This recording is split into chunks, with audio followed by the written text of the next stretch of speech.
peux pas savoir le bonheur que c'est d'avoir un coup qui est relâché, qui part, qui fait du bien. Quand je m'échauffe dans les carrés de service, je pourrais jouer pendant des heures, alors que j'avais pris des dizaines et des dizaines de cours de tennis. J'ai jamais appris une technique aussi rapidement et aussi facilement. Et c'est vraiment le tennis que j'avais envie d'avoir.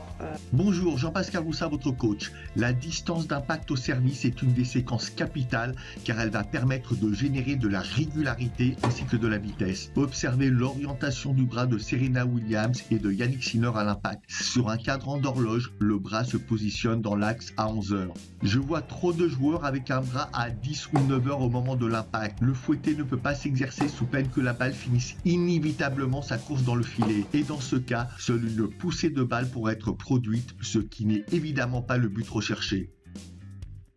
Vous allez tendre une corde élastique sur la largeur du court avec une distance à la hauteur de l'intersection de la main et du poignet. L'inclinaison du bras est à 13 heures ou 11 heures en fonction de la prise de vue. Voici ce que vous ne devez absolument pas réaliser. Une frappe avec un bras qui s'écroule sur l'élastique. Cela signifie que votre lancer n'est pas précis et surtout que vous ne pourrez jamais atteindre le plein potentiel de votre fouetté. Faites des envois de balles suffisamment hauts pour que vous puissiez simplement relâcher le poignet sans rentrer en contact avec l'élastique. Votre bras se situe donc à 13 heures, pas plus bas. Vous allez constater lors de cet exercice l'extrême importance de la précision du lancer de balle.